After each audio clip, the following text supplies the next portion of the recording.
Rejoignez Benoît Dutrisac en temps réel par courriel. dutrisac@commercialcube.radio.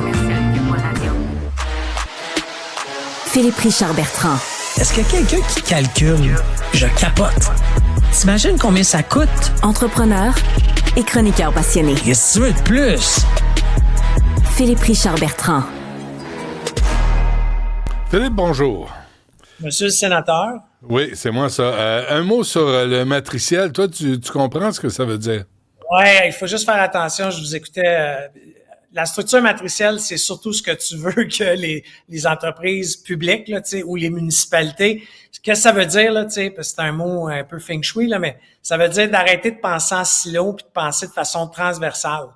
La minute qu'un département de la Ville de Montréal ou de la Ville de Laval ou de la Ville de Longueuil va penser en fonction du département qui est à sa gauche, puis du département qui est à sa droite, puis du département qui est en bas puis en haut, là, on va amener des services qui font du sens aux citoyens. Parce qu'en ce moment, tous ces départements-là, pense à Santé Québec, ils fonctionnent tous en silo, puis excuse mon langage, ils se calissent de ce qui se passe à droite pas à gauche.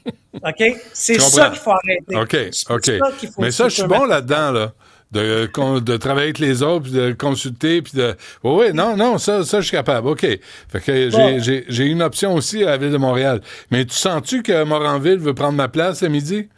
Oui, moi, je pense qu'il te pousse, hein. Il te pousse à aller vers comme sénateur, là. Oui. Il est en train de pousser ma chaise roulante en bas de la falaise. Dis donc, Amazon aurait quitté le Québec, toi, selon toi, de toute façon. Ouais.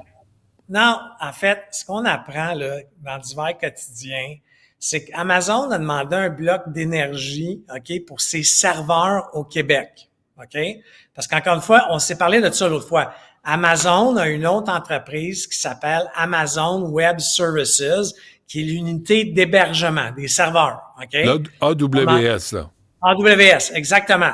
Ils ont demandé un bloc d'énergie, puis le gouvernement du Québec, sans aucune raison, leur a dit « Tais-toi, va t'installer ailleurs. » Par contre, on a donné des blocs d'énergie à Nordvolt qui seront pas utilisés pour 4 ans. Mais ça, c'est un autre sujet. Ça, c'est pas grave. C'est pas grave, ça.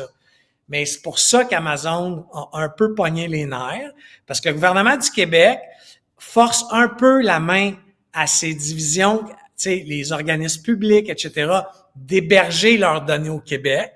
Amazon avait un plan d'investissement de 250 millions de dollars pour mettre un centre d'hébergement, puis aucune raison, ça s'est décidé là, tu sais, à l'époque dans le bureau de Pierre Fitzgibbon, puis sans Hydro-Québec, puis il a décidé de pas leur donner leur bloc d'énergie.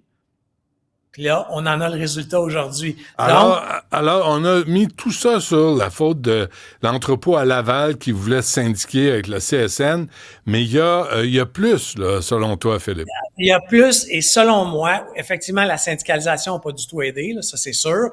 Par contre, Amazon a pas aimé se faire dire, écoute, vous nous forcez à héberger au Québec, on est prêt à investir, OK?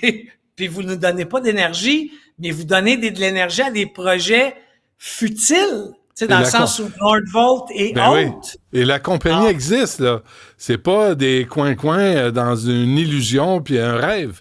C'est une vraie compagnie.